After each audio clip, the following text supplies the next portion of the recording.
Salut à tous, aujourd'hui nous sommes le vendredi 8 mars. Donc ce matin on a commencé avec 2 heures de physique-chimie où on a quasiment fait un chapitre en entier sur les diagrammes potentiels pH. Donc les deux exercices qui nous restent à corriger sur le chapitre qu'on avait à travailler pendant les vacances, on le fera lundi ou mardi, il a dit le prof.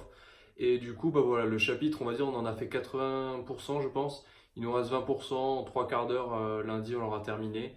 Et voilà, après on attaquera bientôt je pense la thermo. Donc voilà, c'est ce qu'il avait dit. Et ensuite, on a eu 2 heures de mathématiques. Alors là, comme d'habitude, on avance le chapitre d'algèbre linéaire. Il est assez conséquent. Et après, sur la dernière demi-heure, 3 quarts d'heure, on fait des exercices pour s'entraîner. Ce midi, 1 heure pour manger. Cet après-midi, DS2SI. Donc, comment s'est passé le DS2SI? En vrai, pas super super. Voilà, je l'ai juste ici. Donc, c'était de l'asservissement. Donc, on avait un contrôle de température de four. Donc, pas mal de questions là-dessus. Et ensuite, à la fin, comme c'était prévu, un exercice de méca. Donc voilà ce que ça donne, vite fait pour que vous voyez à peu près l'allure du schéma. Du coup, qu'est-ce qu'il y avait? Pas mal de choses à faire. C'était le premier DS pardon, qui durait 3 heures. Donc il avait jugé à peu près 1 heure pour l'exercice de méca et 2 heures pour l'exercice avec les fonctions de transfert et l'asservissement. Donc voilà, donc qu'est-ce que je peux en dire?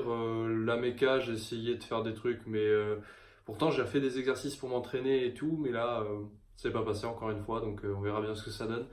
Et comment dire, l'asservissement, et bien en fait les questions, il y en avait certaines qui étaient indépendantes, mais il y en a pas mal en fait où c'était en cascade, et on avait à peu près 26 ou 30 questions, un truc comme ça, enfin entre 20 et 30 questions. Et du coup, à partir d'un moment, il fallait une fonction de transfert. Et si on n'avait pas cette fonction de transfert, on ne pouvait pas faire de calcul, que ce soit pour modifier certaines valeurs, pour voir les résultats que ça donnait, ou pour mettre sous forme canonique, etc. Et donc, si on n'avait pas cette fonction de transfert, on ne pouvait plus avancer, quoi. C'était vraiment des questions un peu. Pourtant, il avait dit qu'elles étaient assez indépendantes. Personnellement, je n'ai pas trouvé.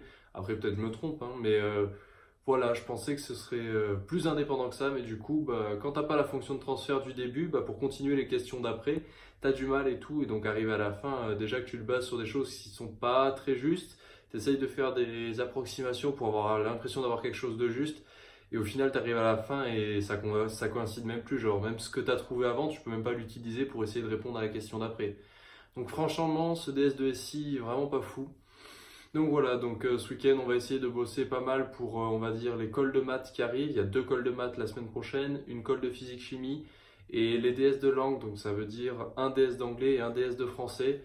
Donc pas mal d'évaluations, que ce soit au niveau des cols et des DS, ça en fait 5 dans la semaine, c'est beaucoup. Donc du coup voilà, ce week-end ça va être pas mal de travail là-dessus et après le week-end prochain ce sera sûrement réviser les maths pour le DS. Mais du coup voilà, je vous souhaite à tous de passer une bonne soirée, travaillez bien et on se retrouve demain. Ciao tout le monde.